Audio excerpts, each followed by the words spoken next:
Coming to you from UBN Studios in Burbank, California. You're listening to the Unsugar-Coated Podcast with your hosts, Ali Alanias and Alexandra Checa.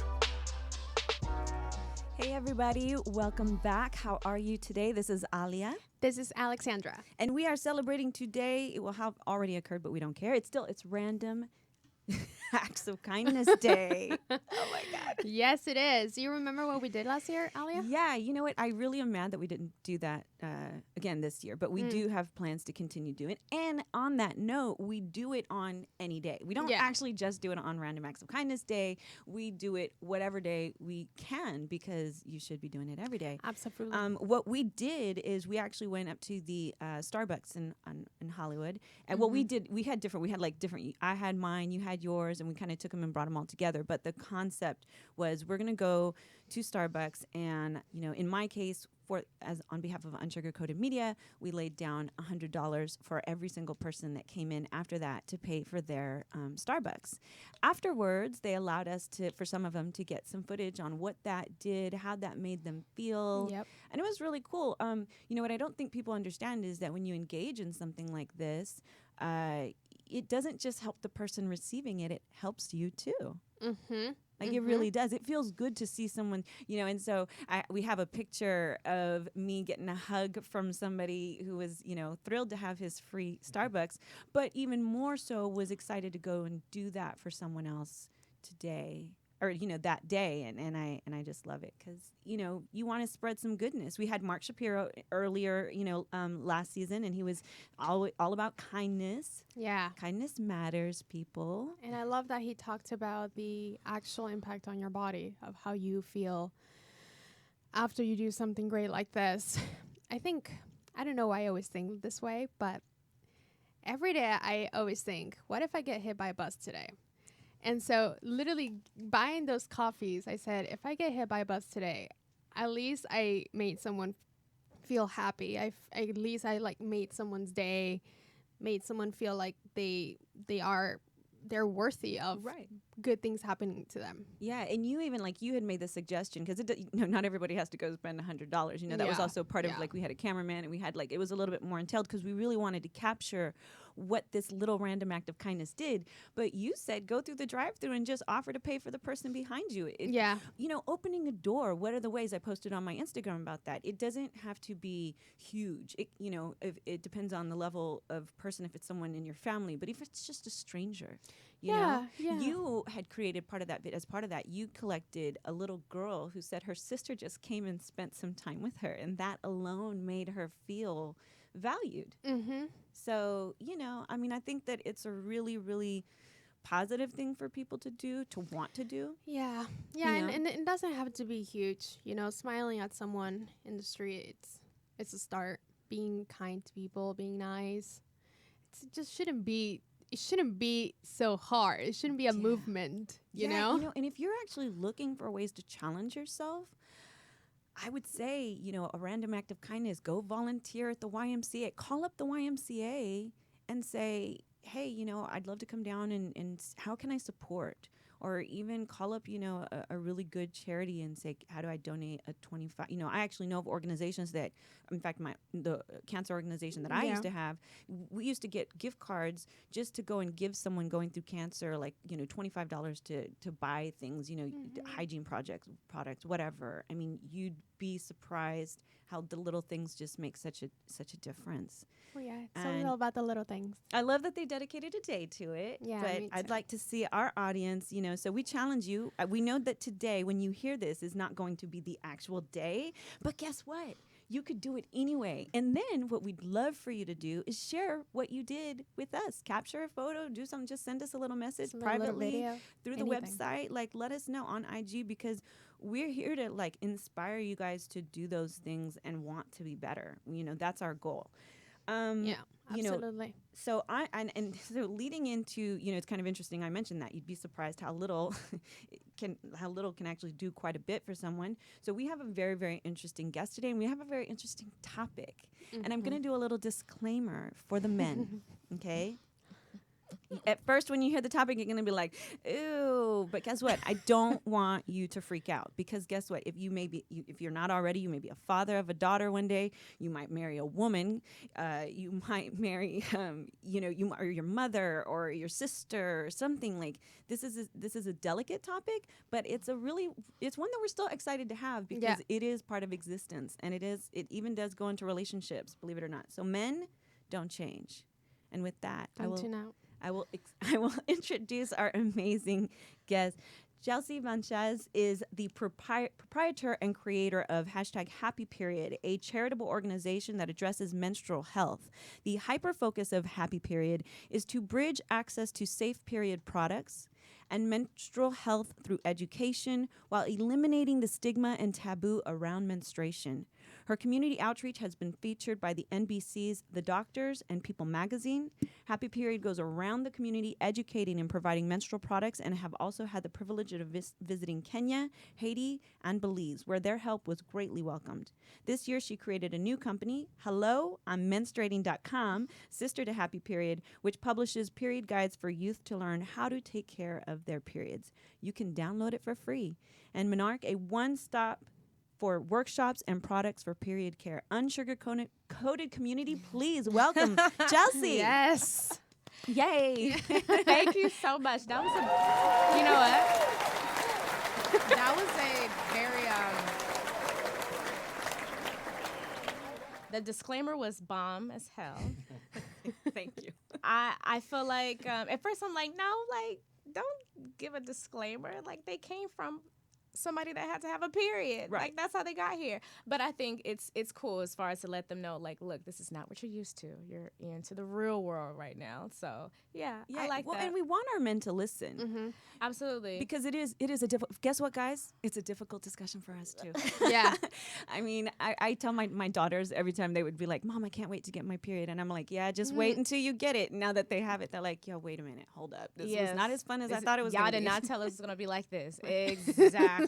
Well, Chelsea, thanks for being here today. No problem. Thanks for having me. This is cool. So share with us your calling. Oh, man. So I pretty much just saw a homeless woman crossing the street one day. I was still doing wardrobe for Insecure. And it was crazy how I was really in a moment where I hated doing wardrobe styling. I love the creativity of it, but it just wasn't really working for me at the time, like professionally moving, just guiding, actually scaling in that career. But I saw this homeless woman crossing the street, and she had a piercing in the back of her butt. For all the people who do not have periods, it's pretty much when your period just comes on and you're not prepared, and you get a stain, and it's a blood stain, and it's just literally sitting in the crack of your ass, and it's just the most embarrassing yet humbling experience that you can go through if you have a period. But yeah, so that brought up as far as the questions, the idea of, if you're homeless, what do you do when you have a period? What are your resources? That's incredible. I mean, I personally have been homeless in my life. I was a 14-year-old girl at the time that it happened, and actually once again when I was about 18. And I mean, that's a hard time to be in. Like I said, the whole, you'd be surprised. And then actually after I was homeless when I was 14, I spent time in a girls' school, and so my money each month was very allocated. So I had to go buy my feminine products and my shampoo and conditioner and whatever, and gel, dippity doo back then. And so it was like I can understand the struggle to just have things. I'm gonna have to actually. So you worked in styling. So you're also probably familiar with, like, women, once a month we have to design our entire wardrobe around that periods, right? Yeah. I mean, it's like we have these codes that we have to live by, like, don't wear white, bitch, unless you are trying to ruin your life. So I mean, and of course, like, my own experience just having a period and just going through my own trials and tribulations of it just kind of like popping up, or just not being prepared, and being at a festival, a funeral, a pool, Right. So your wedding day. Yeah, your wedding get day. it on their wedding day. Oh God. Which really messes up the honeymoon night. Yeah. I mean, unless you're bold. Unless you're you're bold. just down for the Welcome to bloody marriage. wave. Yeah. We love our bold men. We love them. Yeah. So it wasn't really an unfamiliar place to be in, as far as just being, because I mean, styling is a very intimate job as it is. Sure. Yeah. So yeah, I mean, but also like with me and my personality, I've just never been shy around periods in general, or just things that people really don't want to talk about or Right. uncomfortable talking about it. That's actually my thing. Right. And, I think that's so important. I had shared with Alex about New York Times put out a report in September of 2019 about a 14-year-old girl who committed suicide in Kenya after her teacher taunted her in the classroom and made fun of her. It's Crazy. It is, because in conservatives environment, whatever communities, and I'm from one, so I know, Yeah. you didn't talk about that, and God help you if you got it, because for some reason, and like you said, you have a story about your particular, Yeah, no, it ties in with yours absolutely great, because one of my favorite poets is Rupi Kaur. And I remember maybe 5 years ago, she put up a picture on Instagram of her laying on her bed, and she had a period stain on her clothes and on the mattress as well. And the thing is that Instagram took her picture down twice. Yeah. And then she said, "Thank you for taking it down, because you're proving my point of how society is actually terrified of talking about their periods." And she shares a couple of lines that are so beautiful. She says, I bleed each month to make humanity a possibility. A majority of people in societies and communities shun this natural process. Some of us are more comfortable with the sexualization of women. We menstruate, and they see it as dirty, attention-seeking, and sick, as if this process is less natural than breathing. Right. I Yeah. mean, exactly it's why I stopped. 'Cause completely exactly. We on would not point. exist, like from the jump. We would not exist without it. Absolutely. And to taking it to the impact. So guys out there, in the world, if you had a daughter and you didn't have the conversation with her about, this, she might go to school and have an accident, Yeah. be completely humiliated, and now Right. you've got to be the dad who deals with that when you come home. And I'm saying that because there are single dads, there are amazing single fathers out there, but if they have a daughter, how do they approach these subjects?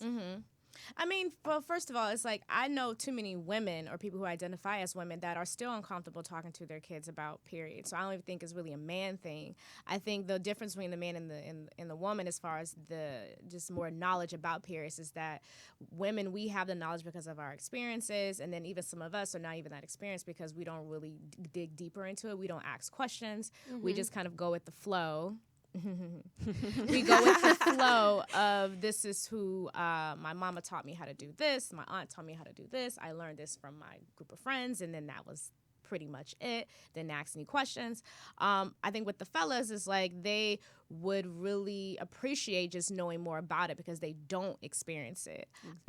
They are open to asking questions. It's just that we are not really open to giving any answers. And that's just my experience, my opinion, because when I'm around dudes and they are, the main thing they say is like, how can I help, or how can I be involved, and what can I learn? And I'm like, well, what do you want to know? Do you know anything about periods? And they're like, I don't. And I was like, if you can have someone to explain everything to you or just to answer your questions, would you be down? Do you have questions? And they're like, hell yeah. And I'm like, go for it, shoot. And I have gotten the most craziest, but yet like simple questions, from just all different types of dudes, guys that don't have kids, some that do, really young, black, white, like everything from, can you turn it off at all? Oh my God. We wish, guys. to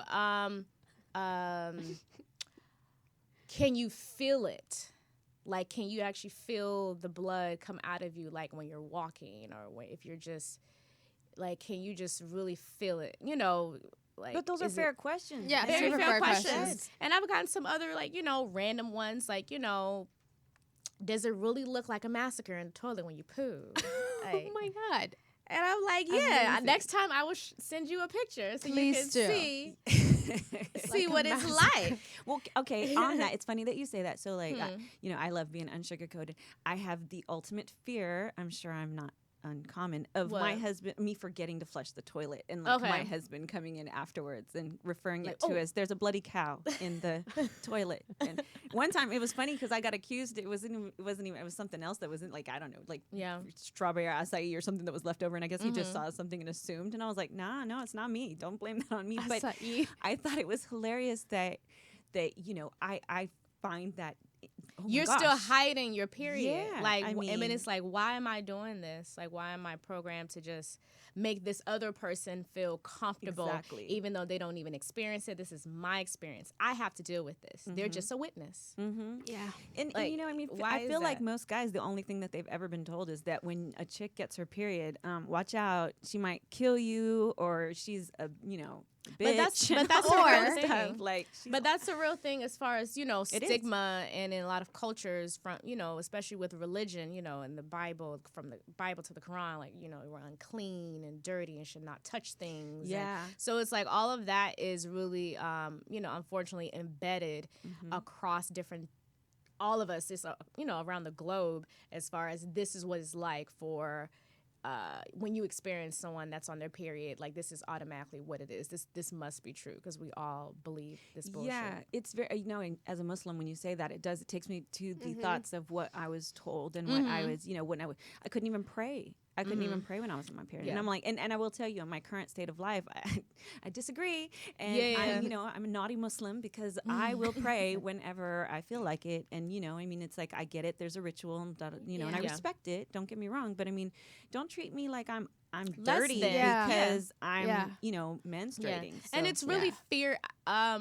Here's my thing. I just believe it's fear based. All of it is really, but it's more so fear of us. So the fact of we're bleeding, but they don't see us die, or we don't die. So it's like, oh no, she must be God. So let's just not even. It'd be touch interesting her. though if the perception, because like when you say that, we're looking at texts that were written by people long ago, right? Absolutely. And everyone has their own interpretation of what these words mean. It'd Yeah. be cool if it meant like, okay, she's menstruating, she should be taking care Care of of, herself, yeah. she Or- should be yeah. resting. But instead, it somehow is perceived as there's something disgusting about Yeah. you. Yeah, And Quarantine. that's- Put her in quarantine. Yeah, like she's got the coronavirus or something.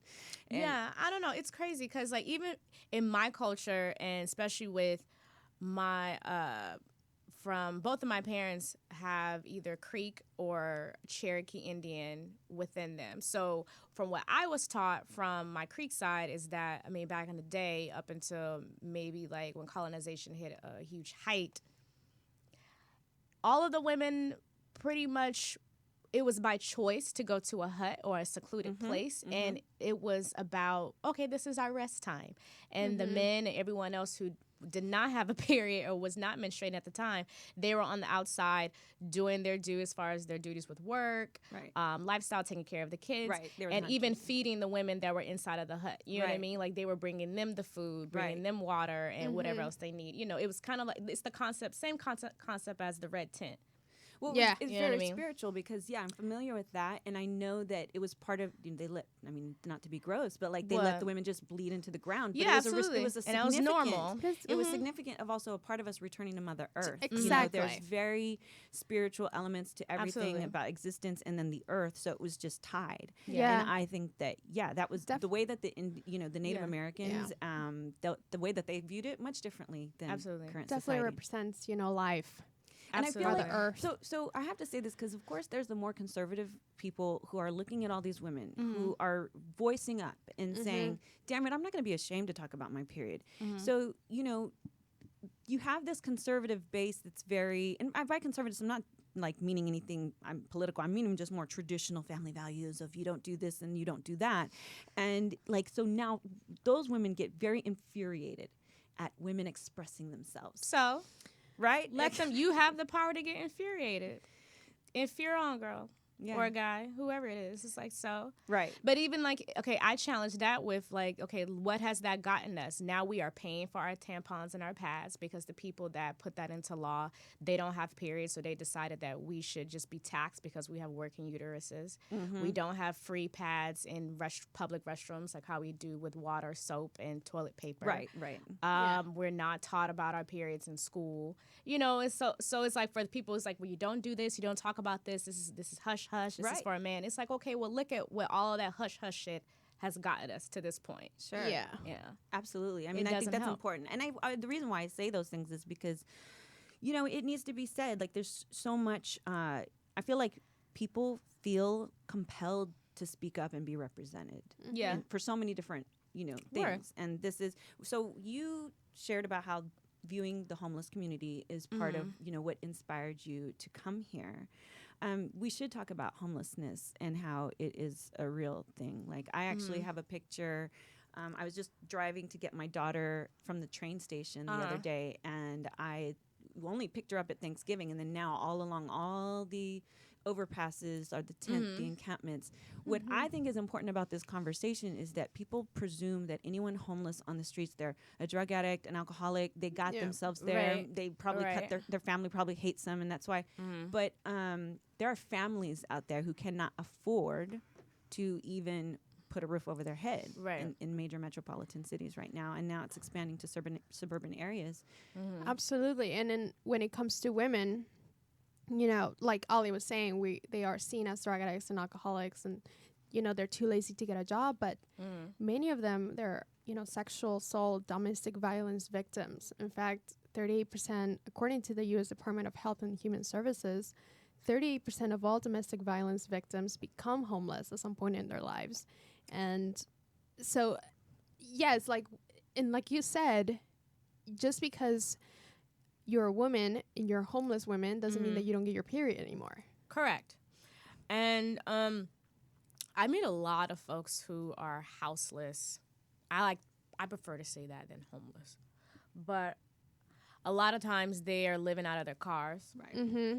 And they have full-time jobs. Some of them work at startups, companies that are publicly like these amazing companies, but unfortunately they have a lot of, and it's nothing to laugh about, but I'm thinking of a person who told me they actually work at Airbnb, and they were homeless for a while, and I was like, ooh, how did that happen? But without getting into their business, but at the same time, it's like they, not everyone can afford school. Not everyone can afford apartments in San Francisco or anywhere to stay in San Francisco. Same thing with New York and LA. Yeah. It's gone up, I think, like 18% for Los 2019. Angeles. Yeah. Yeah. Like It's 17% in the last year. Yeah, Yeah. which is crazy. But I mean, everyone from women with kids with full families, they have recently experienced divorce or earthquake, fire. Yeah. Oh yeah. Yeah. People you know. forget about that. Yeah, you know what I These mean? things Like all displace these, people. Right. absolutely. So Well, it's definitely not about just, like you said, people should know it's not just about this person is a drug addict or they're a Right. criminal of some So sort. these- Sorry. Well, like you said, because I went to a forum at UCLA, and on the whole, Angelina's "What Can We Do About Homelessness?" And of course, it came up about how a good segment of the people are working homeless. Absolutely. Yeah. And like you said, not getting into that one person, it doesn't take much. This one person was homeless off of a parking ticket, Absolutely, that he couldn't yeah. pay, and then next thing and then they put the boot on his car, and he had to have Yeah. it, and then like there you go. That was, and now his home became his car, or Yeah. where his living Yeah. accommodations. What they've done in so taking your services. Tell me how taking your services to places like downtown Los Angeles, Skid Row, where you have thousands of families that are without, the basics. How has that impacted you? It's actually been really amazing, especially when it switched gears when the shelters actually started working with us a little bit more, and that I don't want to. It was a little challenging and still is because I mean they change their people all the time as far as employees or folks in power that can actually make a difference, and then it's growing as far as their capacity. And they're doing the very best that they can. And, I mean, they're overwhelmed.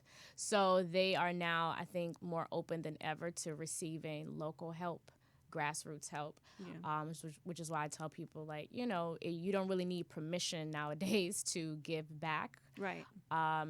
You can, folks make sandwiches, to give out and donate clothing, socks, pass out period kits.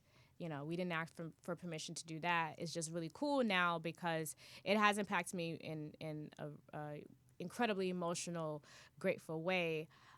Especially once the shelters and transition homes and schools would reach out and actually want to partner with us, or because they realize like, oh, there's a shift that's happening where people are more conscious about what they're donating and who they're donating to. You're you're right. So having been there, what are some ways that you have seen women dealing with their periods?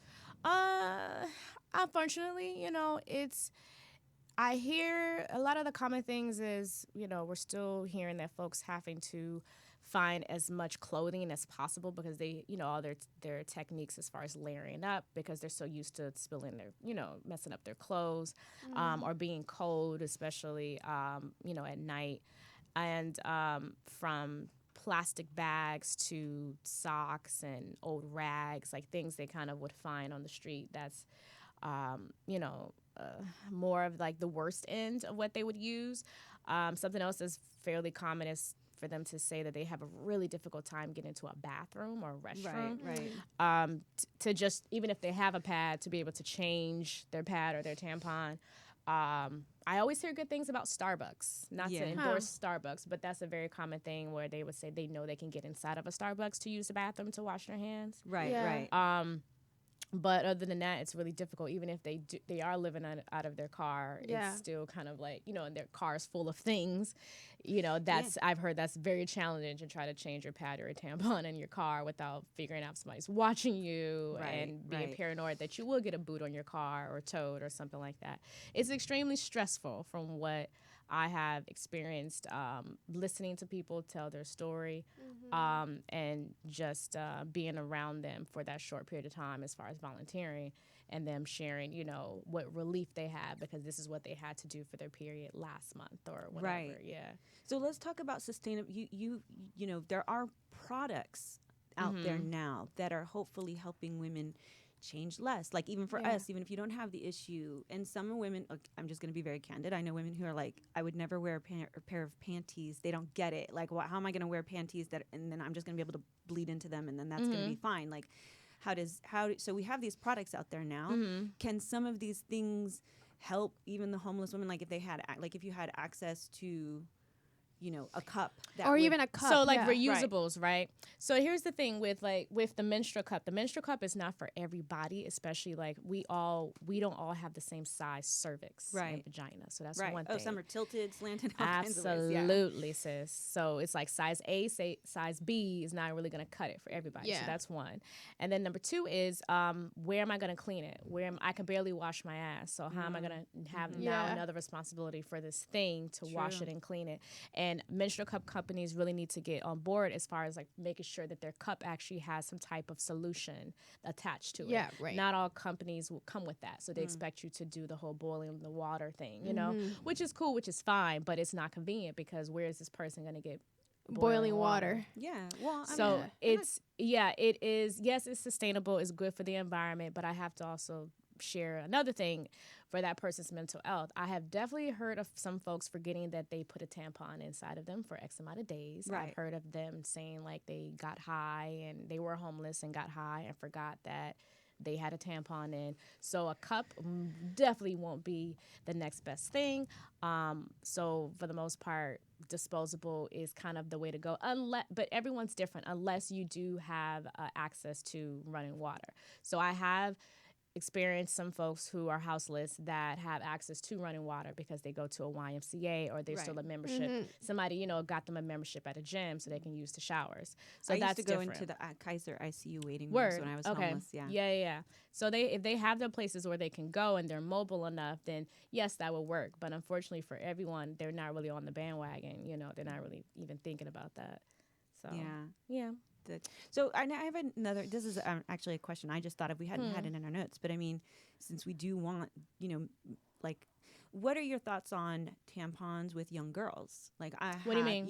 Like for all my daughters, and I have three. One of them has not yet, but the other two, I had like a limit or an age where I would say, okay, then the tampon is okay. Because one of my daughters got it really young. She got hers at like 11. So it was just an interesting conversation to for what was Like the comfortable most for her. But I wanted her to feel comfortable. I Yeah, guess, like you the know? appropriate age for tampon use. Yeah, I mean, I'm just wondering your experience with that part of the conversation. Yeah, I'm not a parent, so this is really, I love having that conversation because I have my idea of Sure. how I feel as far as like, okay, once she experiences menarche, has that first period, like she really has her own journey. So I think it's also a control thing. I feel from a lot of parents that I talk to, because we talk about teach about menstrual cups and tampons of all ages as low as 9. They may not get it, but they understand like, oh, this is an option for when I'm older or when I'm ready. You know what I mean? When I'm comfortable, because this option definitely requires me to touch myself, which is a good thing. It's very important. I teach for them to learn how about their own body. So that includes me talking to them about looking at yourself in a mirror. You know, understanding like your lips What's and going your on hair, down there. your Right. pubic hair, all that stuff. You know, because you have to have, your body is your home, the only home that you have control over. It doesn't really help if somebody else kind of teaches you and tells you what to do with your own body. Does that make sense? No, it does. It makes so much sense, because I remember when I got my period, I was probably like 12. Yeah. And I mean, I've been running for my entire life. And my mom was like, listen, you can wear these. Tampons are definitely better if you're running. They're more hygienic. And I was like, yeah, thank you for giving me an option. And I felt so empowered, because like my mom she trusted me. She knew these are the options. You know your body better. Yeah. I'm not going to tell you what to put up there or what not to put up there. Like, that's you. Yeah. And I think it was that conversation that made me go up to her when like I had really bad cramps, or like, it opened doors for other opened doors things. to so many things. Yeah, because I get there's a little bit of pushback, I think, from a lot of parents when it comes to like the age and what they think. And a lot of times I hear them saying, well, they're not going to get it. Well, Or they're as a not going to parent, understand. I guess my input, and I'm just speaking from personal experience, the two things that I was exposed to or mindset. One was toxic shock syndrome. I mean, I knew a girl that had gotten that. I knew of it. And so for me, the age was also like, I want you to be responsible enough to understand. Because, you know, sometimes some girls are more responsible than others. Like you said, forget, or, you know, whatever. And like, so that. And then secondly, which I don't agree, was that concept that somehow this is similar to sex, or what it means to insert a vibrator inside of you, or it's going to break your hymen and it's going to take your virginity, and then what good are you after that? Like these old school notions, right? Yeah. So I can say those are two that I'm aware of personally. You know, what do you think? Have you heard that before? Which part, as far as with this is really close to sex, or this breaks the hymen, like that conversation? The toxic shock syndrome, as well as like some Those people are equating this to like a girl thinking it's more sexual than it is. Oh, what as far as for TSS, it is a real thing. I think it's something that we should talk more about, especially when we are explaining tampon usage, because we don't always tell the person like how long to keep the tampon up there and how often you should be checking. And then of course the number one rule is try to use tampons like during your heaviest versus during your lightest. Everyone's different as far as like regular super light, like even with the sizes with the tampons, but I always just say like tampons are really best if you have a heavy flow, or just for your heaviest days, and back it up with like a panty liner or a light pad or something. So I think that's really important to talk about, and we really have to again like let kids, the youth, have their own experiences with their own body, and that even includes like talking to them about sex and how this very much so relates to sex, but at the same time with using different types of products, like this is your moment for your body to actually like, you know, you have a moment with your own body and learn what this is and what's going on with it. And it's a lot of trust too, I think. Yeah. I was just gonna say that we live in such a good time for tampons right now, although we're still paying for them because they're more organic, and that's definitely not something that we had like 10 years ago? Correct. Yeah. No, I mean, yeah, exactly. Well, we also didn't know that they were putting bad things in our tampons Yeah, too. exactly. And that's really unfortunate because, you know, we're paying the price of it. And now that we're waking up and very much so aware of what's going on in a lot of our products, not just our tampons, but our foods, our supplements, Yeah. like, Right. you know, body oils and everything. We have the power to, you know, make those changes and force them to change, especially companies that are creating the products for us, and we're half of the world, people. Like, Yeah, yeah. like we have the power to change Yeah. everything if we wanted to. And men, listen to Absolutely. women, please, because we're the ones who know. We're the experts We're the ones on who it. made you. We're the ones who got it. Absolutely. So switching, like, so, and I do want to bring this up really quick. Like, you're called to action. Like, you're not just going and you created this organization. You're this movement. I mean, what's your biggest call to action for people out there? Oh man, just destigmatize periods. Like talk about periods. No, in whatever way I guess is most comfortable to you, but just really challenge how you feel about periods, whether you have one or not. If you hate periods or hate your own, you know what I mean. Just really talk about that experience that you have, because that's the start. Even like from my challenges running my company. Even I get moments where there are women in the room that are way more uncomfortable talking to periods or about periods in front of guys in the room, or the guys are like open, like, yes, tell me more, like, how can I help, you know what I mean? But it's just like it's I think the challenge is always the conversation first, Right, right. you know, because we're already uncomfortable as it is. Like, I don't know, is this offensive? Like, I'm still hiding my tampons, like, you know, it's like, well, why are you doing that? Right. And I gotta say, and we really, going back to the beginning of what you said, you know, we really do need to appreciate it. As a 3-time cancer survivor, some people who know, several years ago, I had been diagnosed with one of the cancers, and I was early cervical cancer. I am a early cervical cancer survivor. However, I never had HPV. Okay. And I also had another type of cancer where they just were pretty much like, okay, well, we're just going to take out everything. Okay. And what was very interesting was that for every chick who hates her period, the moment they wanted to take my parts, I was like, wait a minute. And, you know, one of my best friend hasn't had a period forever. She had a hysterectomy as a result of being a stage 4 uterine cancer fighter. And she was like, well, you won't miss the period. And I'm like, you know, and it's funny because every month, I mean, you know, I ended up, they wanted to do the hysterectomy. A very good friend of mine who's no longer with us told me, do not let them take it. If you're early and you get your scans, do not let them take it. Yeah. And I listened to her advice. And she was somebody I looked up to. She was an advocate in the cancer community. I listened to her. And, you know, I thought I was done having kids, too. By the way, at that time, I didn't want any more children. And then I ended up going through a divorce, getting remarried to a man who really wanted to have a child. And so I was actually able to just say, okay, I can have a kid, sure. Yeah. And I still have my period to this day. And I'm not going to lie, I hate it every month. But I also kind of love it because I know that it's part of me. Yes.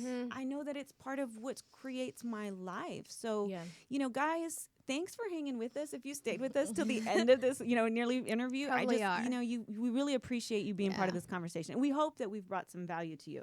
So, you know, we do want to transition to rapid fire because we've got some fun little questions for you. Answer what comes first to your head. Okay. Say the first word that comes to your mind right now. Love. Oh. Show us something that's in your pocket or in your purse besides your phone. My pins. Gotta be. Oh, love that. She's got I'm a really big collector of pins. Yeah. I love it. Amazing. One with the period stain. Even. What's your special talent? Oh my goodness. I have no special talent. I really don't. I'm the one person that's like, well, what else do you do? I'm like, no, I really don't. I didn't stick to much when I was little. Like trying things. No ukulele. Like, no, like I tried the clarinet. I tried learning piano. I tried painting, drawing. It just never stuck with me. So I'm like, yeah, it's nothing. I'm all just business, entrepreneurship shit. Yeah, right. I could keep a business running. That's my special talent. That is a very special talent, by the way. Not everyone can do that. Have you ever fooled around in the car and accidentally honked the horn? Oh, every time.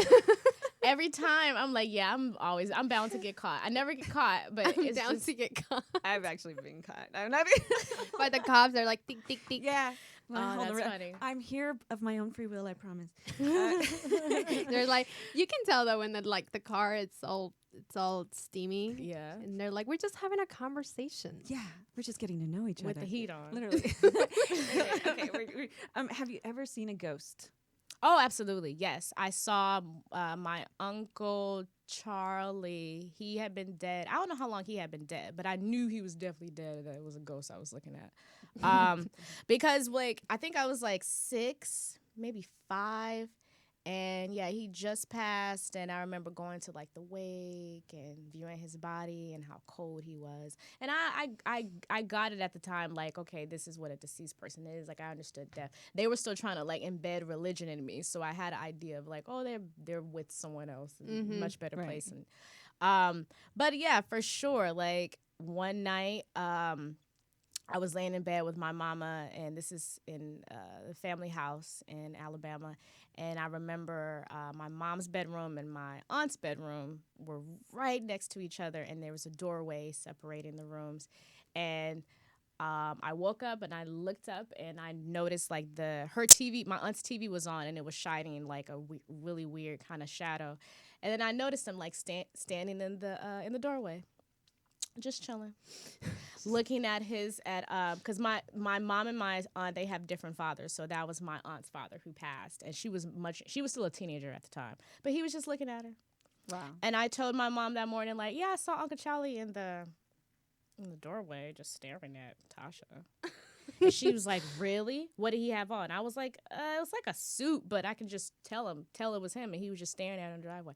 But my mom saw him too, so that's how she knew I wasn't lying. Wow. Yeah. Nah. Yeah, Native American ancestry, like Creek, is really strong in the roots with spirits, and yeah. So that was our family's special talent that we didn't tell nobody that we could see ghosts. Yeah, I had a family member who read cards. Was really good at cards? it. Yeah, read cards. I was love I was it. reading kids' cards at 9 years old at school. Like, yeah, I can tell your future. I Really? would just like pick up on it. Yeah, no, I but I dig it. love, that's really cool. It's funny. I can't help it. I'm not trying to like match, or I swear, but I had such a similar experience with my great grandmother. Oh, okay. When she died, we were down in LA for the wake, and then in her funeral. And I was about 5 years old, so I got up in the middle of the night for some water, and I was 5, and I didn't know this house really well, and so she got me water. She got me a cup of water, and the next morning everyone was like, who put this glass on the counter? And it was like, oh, I had some water. And they're like, who got you water? And I was like, great grandma got me water. And you should have seen everybody's faces were like, what? Because they knew I couldn't have gotten the water. And I was all like blasé. I'm like, great grandma got me the water. I didn't understand. I didn't actually understand that she had died. So it's kind of crazy. There's things around us. There's presence around us. Oh, absolutely. Like feeling energies. Yeah. That's always been my thing. I don't think I've ever seen a ghost so clear as that day when I was little. But as far as feeling certain people, certain energies, that's constant. Yeah. I had a very good friend who one time was like, your grandparents follow you everywhere you go. And I Is was she a like, medium? Really? She's gifted. Yeah. I call her gifted. I don't like to use, I say medium's the same her. thing about people who I know. I'm like, yeah, they're gifted. Yeah. I don't Yeah. really care for like psychic, medium, and all of that stuff, because that's such a huge responsibility and Yeah. kind of like a curse and a blessing at the same time. Right. Yeah. Yeah, so I'm like, I'm not about to That's spill That's what they all the always tea. say. They're like, Yeah. it's a blessing and definitely kind of a nightmare sometimes, especially when they're little. They don't know exactly why they're What's looking at going things on. or Yeah. like why they're hearing the voices. Yeah. Man, well, it's been really cool to have you on. Thanks so much. Thank for you. being This our was fun. guest. Yeah, Where can appreciate our it. audience find you out there? I mean, we have it for our visual audience, but for our listeners, where can they find you? Oh my goodness. I mean, of course, I'm really big on social media, so I read all my DMs. So Chelsea VonChaz on Instagram. Of course, Happy Period. We're everywhere on social. #happyperiod.com. #happyperiod.org is the website for the charity. And of course, you can reach me at helloI'mmenstruating.com. You can see me around. Yeah, and so if I wanted to donate products to your organization, Yeah. is that something we can do? Or volunteer. As far as I'm like, it's all about volunteering. The best way to do that, because as far as products is concerned, we're not accepting products because we just work with all the brands that create or make the organic products to donate to. But for when it comes to that, I tell people like, no, just don't worry about shipping it to us. Give it to your local shelter or transition home, like, because that's in your own backyard, taking care of it, right? Yeah. But reaching out to us on the website is the best way for volunteer opportunities, and of course, social media. And when you say local, it's funny. I don't think people don't just think homeless shelter. Think foster homes. Yeah, foster homes, churches, orphanages. transition homes, Domestic violence victims. Absolutely, centers. really big. Even some schools that have community centers, Boys and Girls Club, like or even start at your job. You don't know what everybody's going through. Like stock up the bathroom with free tampons and pads. That's like, nice. Right? Yeah. I know. Yep. Okay. Well, you know what? Thank you so much for being here. Thank you, Absolutely. audience. You've been fantastic. Look, go to www.unsugarcoatedmedia.com to connect with Alex and I. Follow us on IG. And, thanks so much for letting us be unsugarcoated. Take care. See you next time.